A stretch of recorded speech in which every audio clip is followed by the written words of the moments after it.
Ma copine a dit, ce sont les femmes qui commandent maintenant. Les hommes ne valent plus rien. Comme c'est moi qui payais toutes ces factures, je lui ai répondu, tu es trop dépendante de moi pour te dire féministe. Je n'aurais jamais cru qu'une relation puisse s'effondrer à cause de commentaires qui, au début, semblaient n'être que de simples opinions. J'ai toujours pensé que les couples pouvaient avoir des opinions différentes sur la politique, la religion ou tout autre sujet sans que cela n'affecte leur vie commune. L'important, c'était le respect. Maintenant, je sais que j'avais tort. J'ai 29 ans et je suis dentiste. Depuis la fin de mes études, j'ai travaillé comme n'importe quel jeune diplômé, en faisant des gardes, en prenant des patients où je pouvais et en économisant chaque centime. Ce furent des années assez difficiles. Pendant que de nombreux amis sortaient le week-end, je profitais de l'occasion pour travailler ou suivre des cours. Mon objectif a toujours été d'avoir mon propre cabinet. Après beaucoup d'efforts, j'y suis parvenu. Ce n'était pas une immense clinique ou quelque chose de luxueux, mais c'était à moi. Petit à petit, j'ai commencé à avoir des patients grâce aux recommandations. Chaque mois était meilleur que le précédent. Je ne suis pas devenu millionnaire, mais j'avais une vie assez confortable. Je pouvais payer mes dépenses, épargner et même m'offrir quelques petites choses sans trop me soucier de l'argent. C'est à cette époque que j'ai rencontré Camille. Elle avait 26 ans et venait de terminer une formation technique d'ambulancière et de technicienne médicale d'urgence. Nous nous sommes rencontrés parce qu'un ami commun a organisé une réunion et nous avons commencé à discuter. J'ai été frappé par son dévouement. Elle parlait toujours de vouloir en apprendre davantage et d'aider les gens. C'est précisément ce qui m'a le plus plu chez elle. Ce n'était pas la conversation superficielle typique. Camille avait des objectifs très clairs. Elle disait que sa formation technique n'était que la première étape et qu'un jour elle voulait étudier la médecine. Nous sommes sortis ensemble pendant plusieurs mois avant de devenir un couple. Notre relation a progressé assez rapidement parce que, honnêtement, nous nous entendions très bien. Nous partagions de nombreuses valeurs. Nous pensions tous les deux que l'effort était important, que les objectifs se construisaient avec de la discipline et qu'un couple devait se soutenir mutuellement. Du moins, c'est ce que je pensais. 1 an plus tard, nous avons décidé de vivre ensemble avant de nous installer. Nous avons beaucoup parlé de la question financière. Elle n'avait toujours pas d'emploi stable. Elle faisait quelques gardes occasionnels comme ambulancière, mais ses revenus étaient irréguliers. Moi, par contre, j'avais déjà le cabinet qui fonctionnait plutôt bien. Je lui ai dit que je n'avais aucun problème à couvrir la plupart des dépenses pendant que nous construisions tous les deux notre avenir. Elle s'est même sentie mal à l'aise. Je ne veux pas que tu aies l'impression que je profite de toi. Je me souviens lui avoir répondu quelque chose que je pensais vraiment. Je ne le vois pas comme ça. Nous sommes un couple. Aujourd'hui, je peux t'aider. Peut-être que demain, ce sera toi qui m'aideras. Cela sembla la rassurer. Nous avons emménagé dans un appartement assez sympa près de mon cabinet. Ce n'était pas immense, mais c'était suffisant pour nous deux. Je payais le loyer. Je payais Internet. Je payais l'électricité. Je payais l'eau. Je payais le gaz. Je payais les courses. Je payais l'assurance de la voiture. Je payais les sorties. Je payais pratiquement tout. Et je veux être très clair avant que quiconque ne tire des conclusions hâtives. Je ne le lui ai jamais reproché. Je ne l'ai jamais fait parce que je le pouvais et parce que je voulais vraiment la voir s'épanouir professionnellement. J'ai toujours pensé qu'investir dans l'éducation de la personne que l'on aime n'est jamais une dépense. Quelques mois plus tard, Camille a finalement décidé de passer le concours d'entrée en médecine. Elle a beaucoup étudié. Je me souviens l'avoir vue veiller tard pour réviser la biologie, la chimie et l'anatomie de base. Je l'ai même aidée quand je le pouvais. Bien que nos professions ne soient pas exactement les mêmes, il y avait de nombreux sujets que je connaissais de par ma formation. Quand elle a appris qu'elle avait été acceptée, ce fut l'un des jours les plus heureux de notre relation. Elle a pleuré. Elle m'a serré dans ses bras pendant plusieurs minutes. Elle n'arrêtait pas de me répéter qu'elle n'arrivait pas à y croire. J'étais tout aussi heureux. Je savais parfaitement à quel point il était difficile d'y entrer. Ce soir-là, nous sommes allés dîner au restaurant pour fêter ça. Elle a levé son verre et a dit, « Je te promets qu'un jour je te rembourserai tout ça. » J'ai ri. Tu n'as rien à me rembourser. Si, bien sûr que si. Sans toi, je n'aurais pas pu faire ça. À ce moment-là, je me suis vraiment senti fier. J'ai cru que je voyais le début du rêve de la femme que j'aimais. Les premiers mois de la fac de médecine ont été compliqués. Les cours étaient longs. Les devoirs semblaient interminables. Les examens la maintenaient sous un stress constant. Alors, nous avons pris une décision. Elle arrêterait complètement de travailler pour se concentrer sur ses études. Je m'occuperai de tout, absolument tout. Pas seulement les factures du ménage, mais aussi ses livres, son matériel d'études, ses uniformes, ses instruments, les photocopies, les transports, la nourriture quand elle restait étudier tard. Je lui ai même acheté plusieurs fois des tablettes et des livres numériques parce qu'elle disait que certains professeurs les recommandaient. Ça ne m'a jamais dérangé. Chaque fois que je voyais à quel point elle travaillait dur, je pensais que j'investissais dans notre avenir. De nombreux amis m'ont dit de faire attention, que ce n'était pas une bonne idée de soutenir financièrement quelqu'un pendant tant d'années, que les gens changeaient. J'ai toujours donné la même réponse. Vous ne connaissez pas Camille. Et à ce moment-là, je le croyais vraiment. Pendant la première année de médecine, elle était encore à peu près la même personne. Oui, elle était plus occupée. Oui, elle était plus fatiguée, mais elle était toujours gentille. Elle était toujours reconnaissante quand je faisais quelque chose pour elle. Elle disait toujours qu'un jour elle voudrait me rembourser tout ce soutien.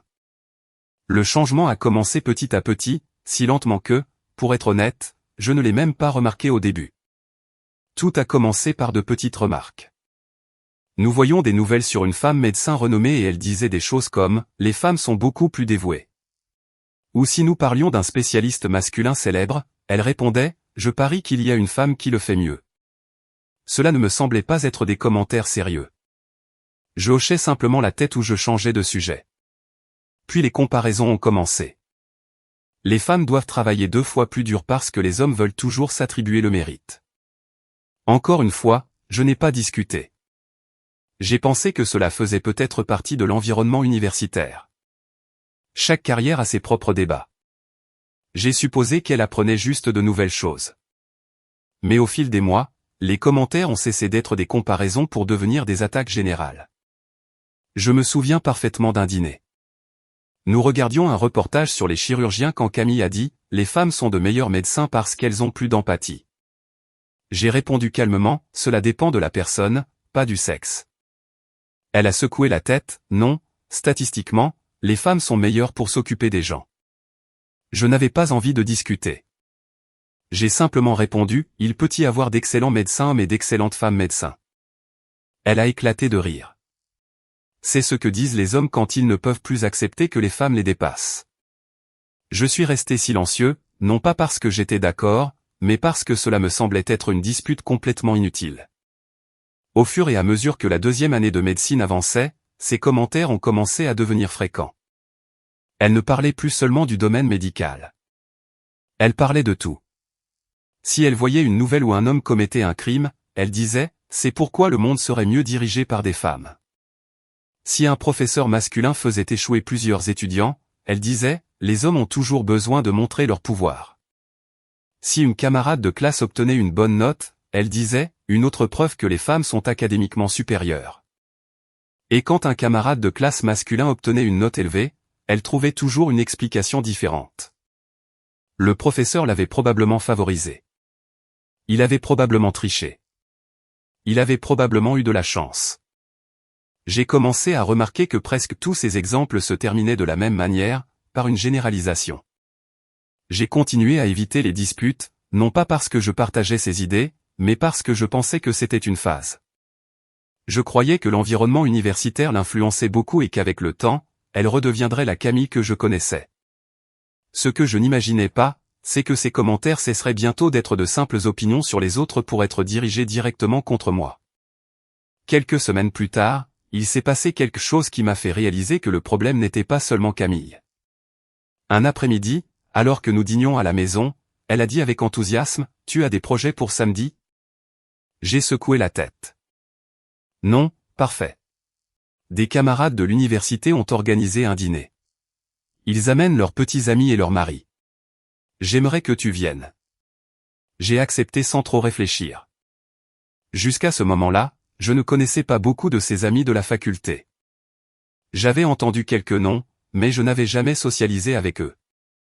J'ai pensé que ce serait une bonne occasion de connaître les personnes avec qui Camille passait tant d'heures à étudier. Le samedi, nous sommes arrivés dans un restaurant assez sympa. Il y avait déjà plusieurs couples assis. Camille a commencé à me présenter. Voici César. Tout le monde était très sympathique. Il y avait 4 de ses camarades de classe et leurs partenaires respectifs. Les hommes semblaient être des gens normaux. L'un était ingénieur, un autre comptable, un autre travaillait dans l'informatique et le dernier était architecte. Les 2 premières heures ont été assez agréables. Nous avons parlé de travail, de nourriture, de films, de vacances. Plusieurs m'ont même posé des questions sur mon cabinet dentaire, et nous avons fini par discuter de patients curieux. Tout semblait être une réunion tout à fait normale jusqu'à ce que le sujet de l'université soit abordé. Une des filles a commenté, cette semaine, nous avons de nouveau eu cours avec le docteur Sélénus. Une autre a répondu en riant. Cet homme pense qu'il sait tout. Camille a souri comme la plupart d'entre eux. Il y a eu quelques rires. Je n'y ai pas accordé beaucoup d'importance. Puis une autre a ajouté, le meilleur moment a été quand le docteur Nunet l'a corrigé devant tout le monde. Une autre a levé son verre. C'était magnifique. Les autres ont trinqué. L'une a dit avec un sourire satisfait. C'était satisfaisant de voir un homme se taire devant une femme qui lui est supérieure. Qui se prend-il pour parler de gynécologie alors qu'un médecin plus expérimenté était présent? Les autres ont commencé à hocher la tête. L'une a ajouté, les hommes pensent toujours qu'ils en savent plus. Une autre est intervenue. C'est parce qu'ils sont habitués à ce que personne ne les remette en question depuis des siècles. J'ai continué à écouter en silence. Cela ne semblait pas être une conversation très agréable, mais je ne voulais pas non plus transformer le dîner en dispute. Je pensais que ça s'arrêterait là. J'avais tort. Une autre d'entre elles a dit, avez-vous lu la dernière étude? Scientifiquement, les femmes sont beaucoup plus intelligentes que les hommes. Un des petits amis a légèrement haussé les sourcils. Quelle étude? Elle a répondu avec une certitude absolue. Il y en a beaucoup. Vous vous en souvenez d'une? Elle a fait une pause. Je n'ai pas les noms en ce moment, mais elles existent. Les autres l'ont immédiatement soutenue. Bien sûr qu'elles existent. C'est quelque chose qui a déjà été prouvé. C'est pourquoi de plus en plus de femmes excellent dans toutes les professions. Un autre des hommes a essayé de changer de sujet. Je pense que cela dépend plus de chaque individu. Aucune d'entre elles ne lui a prêté attention. Une autre fille a pris la parole. Si tous les pays étaient dirigés par des femmes, il n'y aurait pas de guerre. Une autre a ajouté immédiatement. Exactement. Les hommes finissent toujours par lancer des missiles parce qu'ils se laissent emporter par la testostérone. Elles ont toutes commencé à parler en même temps. Les femmes négocient. Nous réfléchissons avant d'agir. Nous sommes émotionnellement plus intelligentes. Les hommes ne veulent que rivaliser. J'ai discrètement regardé les autres petits amis. Ils avaient tous exactement la même expression. Ils souriaient par politesse. Ils hochaient la tête de temps en temps, mais il était évident qu'ils étaient mal à l'aise. L'un d'eux a même baissé les yeux et a commencé à jouer avec son verre pour éviter de participer. J'ai pensé que peut-être quelqu'un répondrait. Personne ne l'a fait. Les filles ont continué à s'alimenter mutuellement. Les entreprises fonctionnent mieux lorsqu'elles sont dirigées par une femme. Les hommes sont trop impulsifs. La médecine serait meilleure si la plupart des médecins étaient des femmes. Les femmes ressentent plus d'empathie. Les hommes ne pensent qu'au pouvoir. Chaque commentaire était plus général que le précédent. Elle ne parlait pas de personnes spécifiques. Elle parlait de tous les hommes comme si le fait d'appartenir au sexe masculin impliquait automatiquement d'être moins capable, moins intelligent ou moins éthique. Camille participait avec enthousiasme. Elle était l'une des plus bavardes. Cela m'a surpris plus que toute autre chose. La femme qui, il y a quelques mois, disait que chaque personne devait être jugée sur ses actes, semblait maintenant apprécier ce genre de conversation. Une de ses amies a dit en riant, « Dans quelques années, les hommes travailleront pour nous. » Une autre a répondu, « Il est temps. » Elles ont toutes éclaté de rire. J'essayais toujours d'être patient, mais je commençais à me sentir vraiment mal à l'aise. Non seulement pour moi, mais aussi pour les autres hommes présents. Il était évident qu'aucun d'entre eux n'appréciait cela. Puis une fille a regardé directement son petit ami. Ça ne te dérange pas que je dise la vérité, n'est-ce pas? Il a souri, mal à l'aise. Tu vois, il comprend sa place.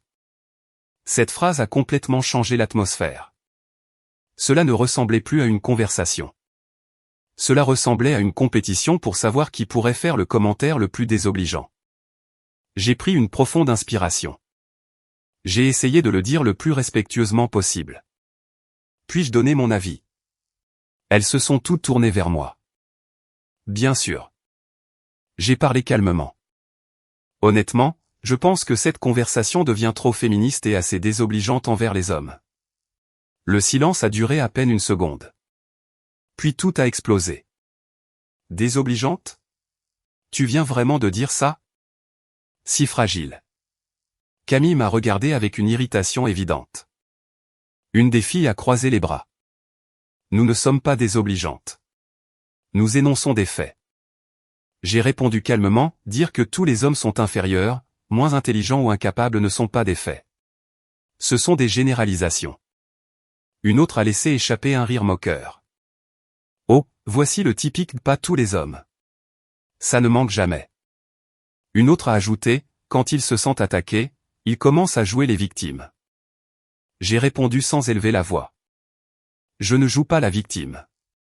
Je dis juste que s'il y avait 4 hommes à cette table en train de dire que toutes les femmes sont inférieures, probablement personne ne serait d'accord avec ça. Parce que ce n'est pas la même chose, ont-elles répondu presque à l'unisson. Historiquement, les hommes ont opprimé les femmes. C'est une réaction. On ne peut pas comparer.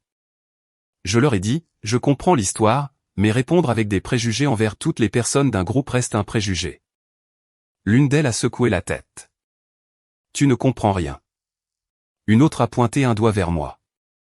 C'est le privilège masculin qui parle. Camille est restée complètement silencieuse. J'attendais qu'elle dise quelque chose, n'importe quoi pour essayer de calmer la conversation, pour dire qu'on pouvait changer de sujet. Elle n'a rien fait, au contraire. Elle a finalement parlé. Je pense que mes amis ont raison. Je l'ai regardée, surpris. Elle a continué, les hommes n'acceptent jamais qu'une femme leur montre qu'elle leur est supérieure. J'ai senti un nœud à l'estomac. J'ai demandé calmement. Tu penses vraiment ça? Oui.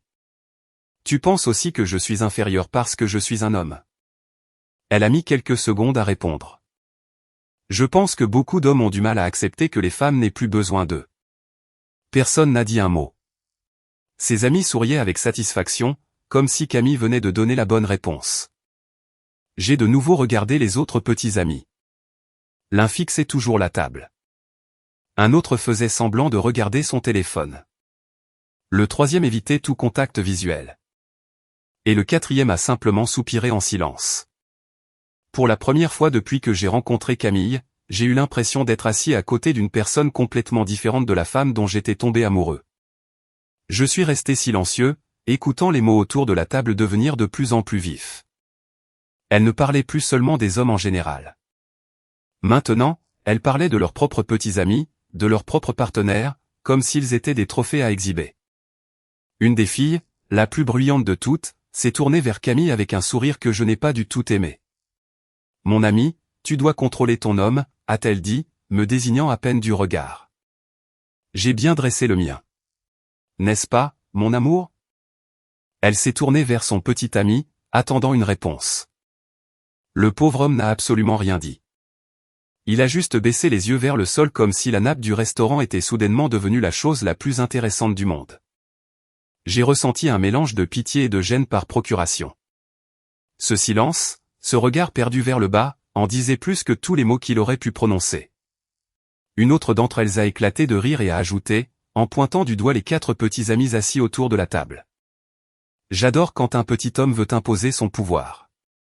Ils ont l'air si mignons, comme des petits chiens en colère parce qu'ils n'ont pas leur os. Elles ont toutes ri, toutes sauf nous. C'est alors que Camille, encouragée par l'atmosphère, par le vin, par l'énergie collective de ses amis, a décidé de se joindre à la fête avec une phrase qui est restée en suspens dans l'air comme un avertissement. Ce sont les femmes qui commandent maintenant, a-t-elle dit en relevant légèrement le menton. Les hommes ne valent plus rien. J'ai senti quelque chose se briser en moi. Ce n'était pas une douleur physique. C'était quelque chose de plus profond. C'était d'entendre la femme avec qui j'avais construit une vie, que j'avais soutenue pendant des années, dire que moi, que les hommes en général, ne valions rien. Je ne pouvais pas rester silencieux.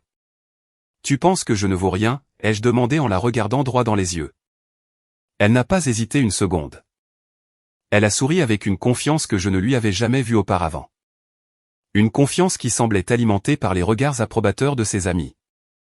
Eh bien, j'ai l'impression de ne pas avoir besoin de toi, a-t-elle dit, savourant presque chaque mot. Regarde-moi. Je suis ambulancière et je suis en fac de médecine. Je sauverai des vies dans quelques années. Et toi, tu ne fais qu'arracher des dents. Toute la table a éclaté de rire. Toutes, ravies de la réponse, ont célébré comme si Camille avait gagné une sorte de compétition. J'ai senti la chaleur me monter au visage. Mais ce n'était pas de la honte. C'était quelque chose de plus proche de la clarté. Le genre de clarté qui vient quand on voit enfin quelque chose qu'on a nié pendant des mois, peut-être des années. J'ai pris une profonde inspiration et j'ai souri. Tu es trop dépendante de moi pour être féministe, ai-je dit avec un calme qui a surpris même ceux qui riaient quelques secondes auparavant. Le silence a été immédiat. Tout le monde s'est tu. Les sourires se sont figés. Camille m'a regardé, ne comprenant pas tout à fait ce que je venais de dire, mais quelque chose dans son expression m'a dit que j'avais touché un point sensible. J'ai profité de ce silence pour continuer. Je ne me souciais plus de sauver les apparences devant ses amis, devant les autres petits amis, devant qui que ce soit. Je paie l'eau, ai-je dit en comptant sur mes doigts. Je paie l'électricité, je paie le gaz, je paie le loyer, je paie ta voiture, je paie ton essence et je paie même tes études. Chaque mot semblait être une pierre sur la table. Les autres petits amis ont levé les yeux pour la première fois de la soirée. Les amis de Camille se sont regardés, mal à l'aise, ne sachant que dire. Camille, visiblement nerveuse, a tenté de sauver la situation de la seule manière à laquelle elle pouvait penser. Tu mens, a-t-elle dit d'une voix tremblante. Mais je n'étais plus d'humeur à adoucir les choses. Je n'étais plus d'humeur à protéger son image devant ses amis ou à prétendre que tout allait bien. Tu sais quoi, ai-je dit en la regardant fixement. Je pense que pour que tu puisses montrer ton féminisme du fond du cœur, tu dois être seule. Alors, on rompt et dès maintenant, j'arrête de payer tes études et tout le reste. L'atmosphère s'est complètement figée. Personne n'a rien dit.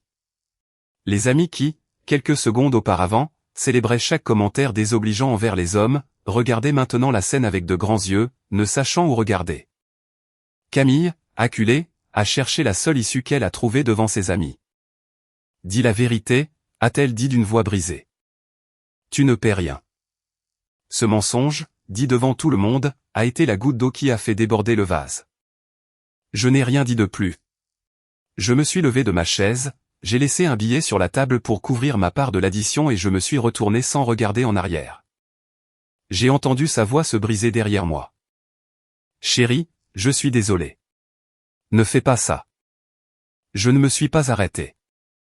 J'ai quitté le restaurant, je suis monté dans ma voiture et j'ai conduit jusqu'à l'appartement. En chemin, j'avais déjà pris une décision. Ce n'était pas un accès de colère passager. C'était une décision qui mûrissait depuis des mois sans que je le sache vraiment. Cette même nuit, j'ai tout annulé.